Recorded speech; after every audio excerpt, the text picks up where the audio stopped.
Ladies and gentlemen, it's time for Bertha. It's been a minute since I've done some Dead tunes. I've gotten tons of emails from people saying, when you doing more Dead? When you doing more Dead?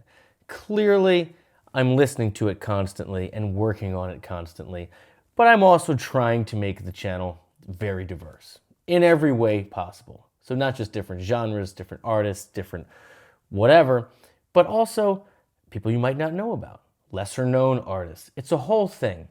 So I want you all out there to know that while the initial plunge in the pool, the first year or so, right, the initial shock, if you will, while I've gotten past that, I'm now kind of in the period now where I'm digging deeper, and it's just going to take more time and more effort, more concerted reflection to come out with the second Dead course.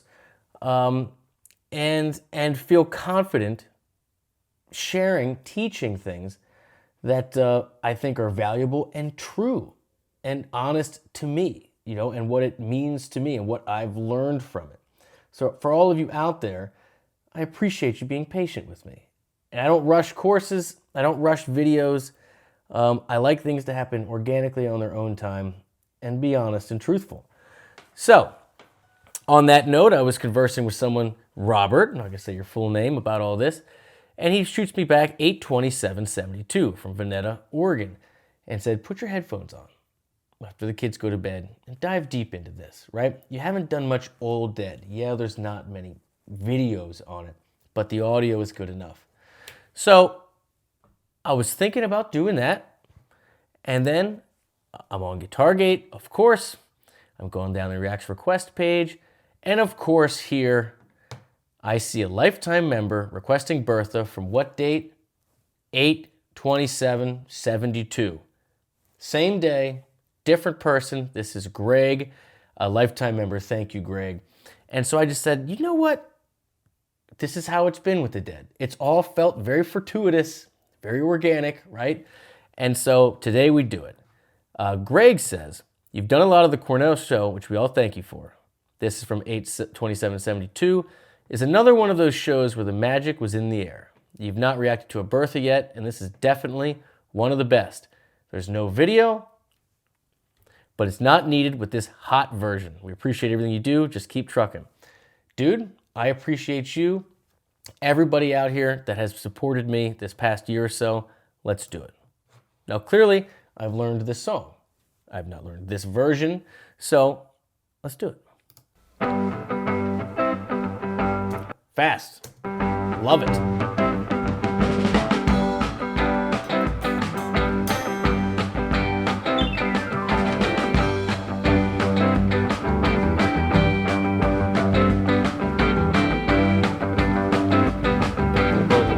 Phil. I had a hard run, running from your window. I was all night running, running. I wonder if you care. I had a run around and run down, run around the corner. Lord, I runs back into a tree.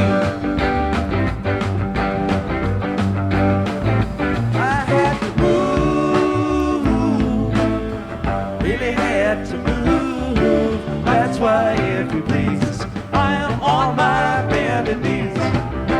Bertha, don't you come around here anymore. Okay, so right off the bat, hot, right? It's fast. A couple things that stand out from this version already. Lots of movement underneath the verse.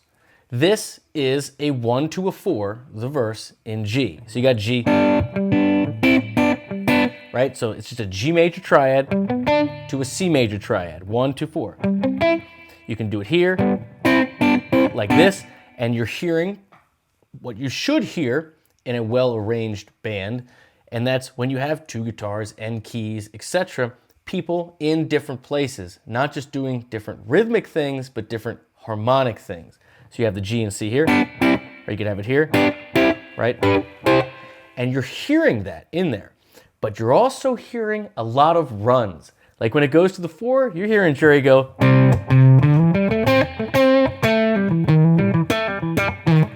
right? Like all that in there,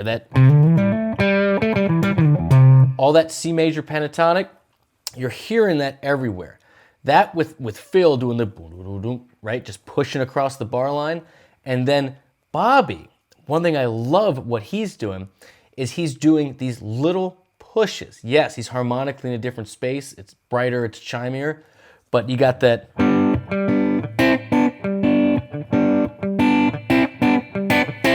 Like that little push across matches perfectly with Phil, especially when you're doing it up here.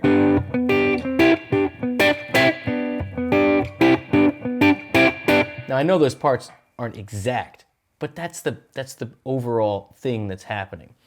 Now, these people are trying to text me. They don't understand what's happening right now.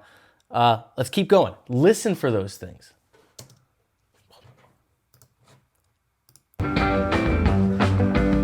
Dress myself in green. What did I say? That 4? Right? C, D, E, G, A. 1, 2, 3, 5. Stick and go on the 6. 1, 2, 3, 5, 6. C major pentatonic, right? All those movements, it's non-stop. It's a feisty version. I went down under the sea. Hear that push? Trying to see what's going down. Gotta read between the lines. I had a feeling I was falling. Lord, I turned around. Love that. Going down in key, I imagine. So like, right? Just doing those little double stops on the piano thing. Let's keep going. To see. That's all that was. You was running back to me. I had to move.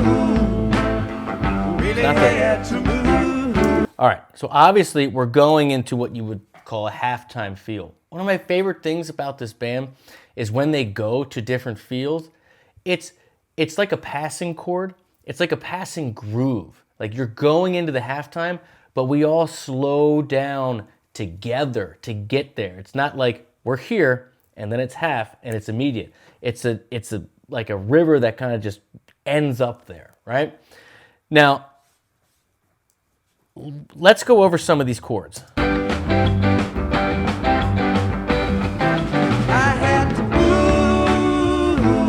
So that's 5, 2, D major, A minor,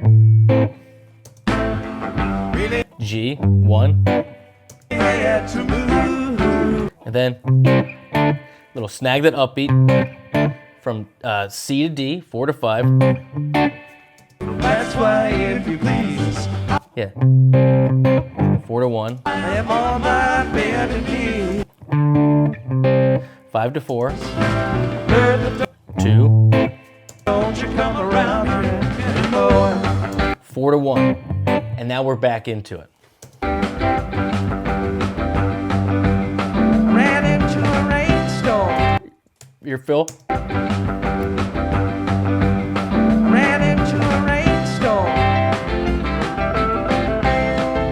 I dug back into a barnyard. It's all night pouring, but not a drop on me. So much happening. Test me, test me, test me, test me. Why don't you rest me? Put me into the jailhouse, Lord, until the sun goes down. This is feisty. I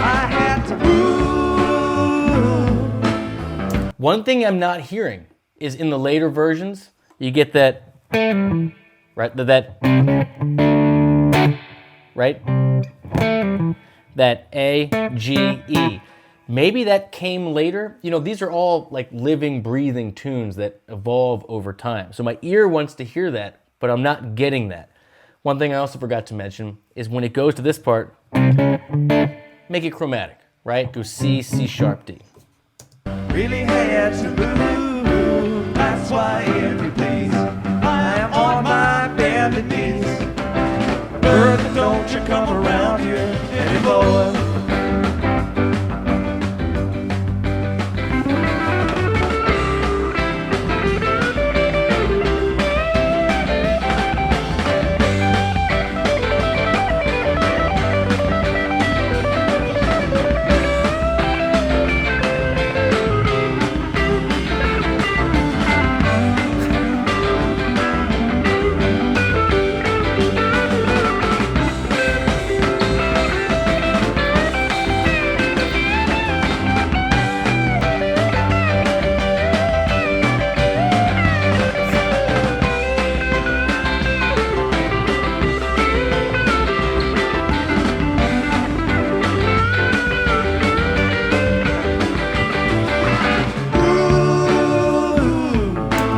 You know, this is why I've mentioned this before in a bunch of the deep dives and dead videos, and I just kind of hinted at it when I said these things are living, breathing things. Earlier, Dead, Jerry is way more key-centered, and you hear him kind of muscle through changes and bend to reach things. Very Hendrixy in that respect, as opposed to the later Dead, where he becomes increasingly chord tone soloing. This sounds like he's in the same position, and again, a la Hendrix, kind of doing some chromatic things to make it outside, doing some bends, some pedal steel stuff.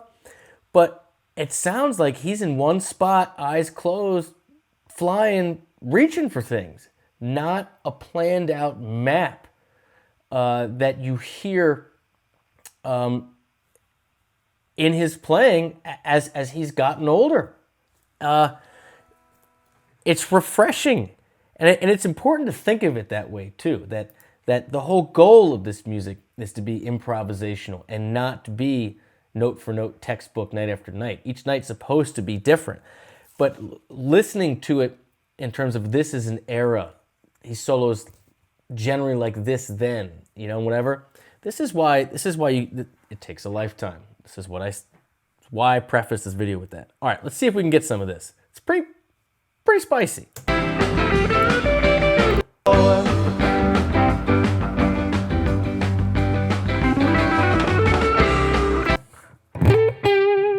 Yeah, so all right, hold on.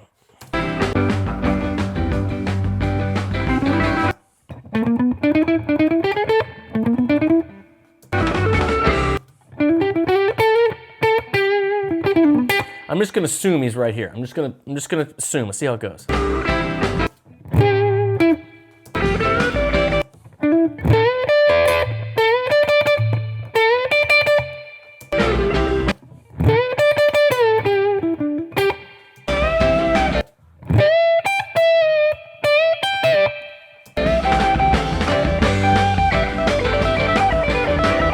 Yeah. See, now this is something I'm just not accustomed to Jerry doing. Again, I don't have video. I'm not an expert. But to me, this sounds like we are targeting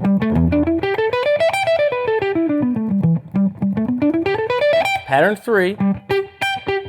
If you're down with the cage system, it's definitely the way to start. That's why I teach it there. Pattern 3, G major, pentatonic. That's what it sounds like to me. It sounds like you're coming straight across. right? And I'm talking strictly harmonically speaking. I'm not going to go into great detail. I'm just trying to give you the broad strokes.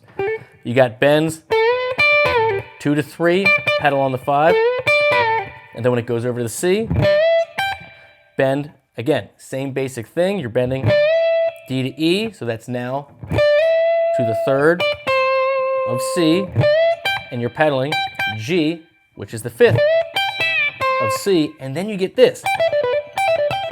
Something in there like that. Again, it's very Hendrixy. Like,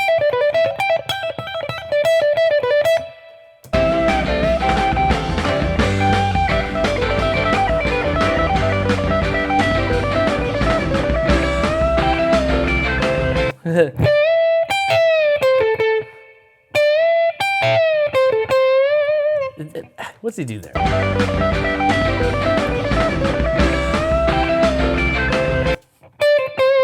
So hammering on that C. Again, we're over the C chord now, right? So he knows there's your target for G, and all this works. And here's your target for C, and all this works. Yeah, that little like, woo.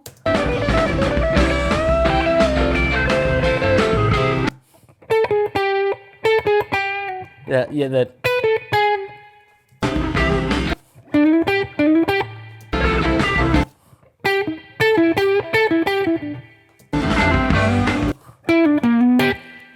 Yeah, rocks his way over. Here's the root. He's just in here, feeling it out. Eventually gets his way over, slides into B, the 3rd of G, and then grabs the G here. So he knows where his roots and his 3rds are in this spot, and he's just using his ear, seeing where he goes. Yeah.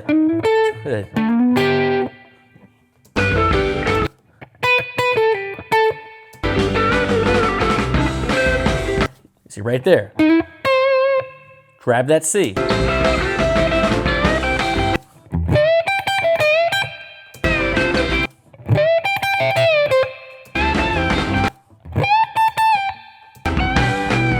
Yeah.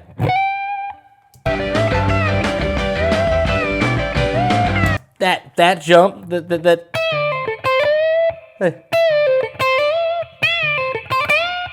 Yeah, bending past, right, past that F. Oh, I got a good point to share about this.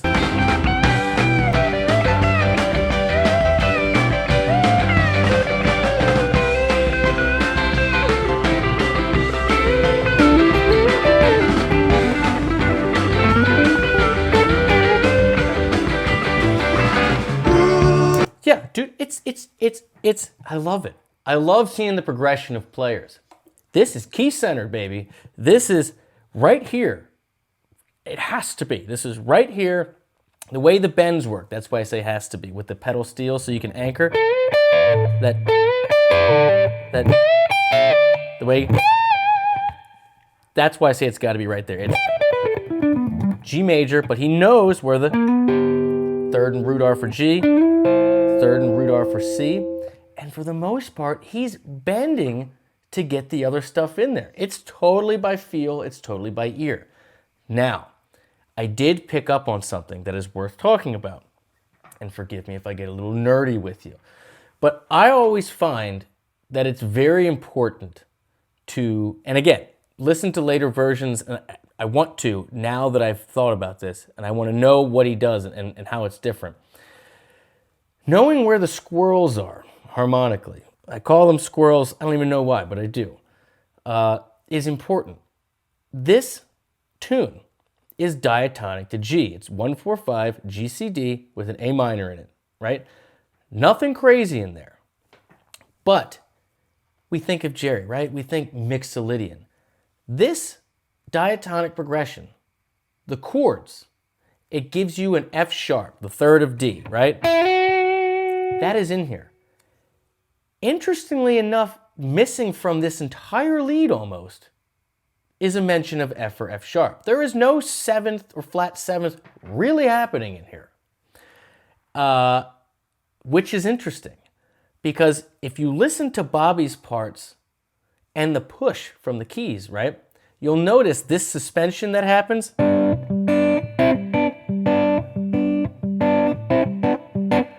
It also does that same cadence, if you will, over the 4. Using the same pattern, you can go up to C here, especially when he does those pushes. So what happens when you suss out, right? When you suspend the 3rd with the 4th over this 4 chord, you get F major, which means, of course, you have an F, not an F sharp, which would be in key. So if you're taking leads, be mindful if the band has its parts together. Are you both playing F? Are you both hitting that suspension? Are you both, I mean, you shouldn't be hitting that F sharp in those little pushes because it just doesn't sound right to go. But that's what's in key.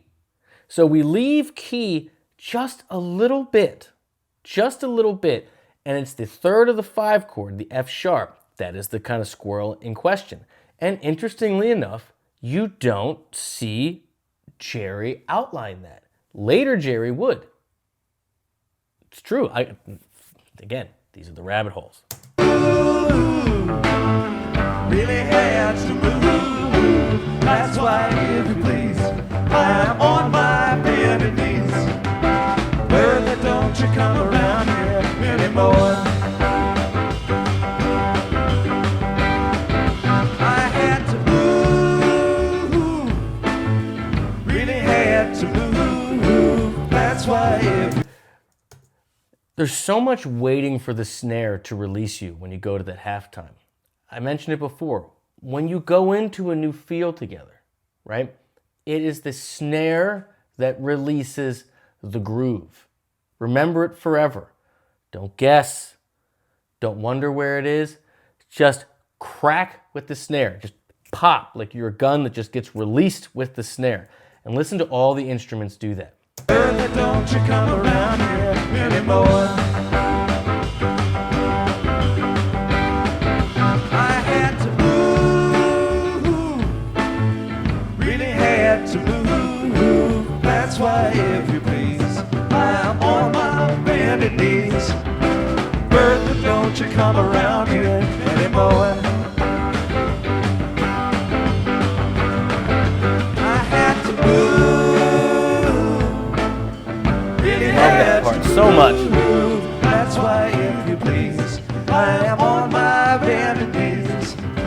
Bertha, don't you come around here anymore. Little build. Anymore. Anymore. Anymore. Anymore. Anymore. Yes. Anymore.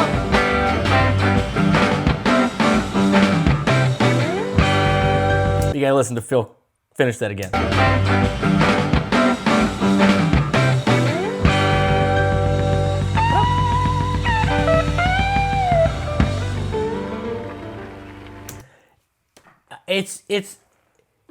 It's bluesier and more psychedelic, if you will, a la Hendrix than I'm used to.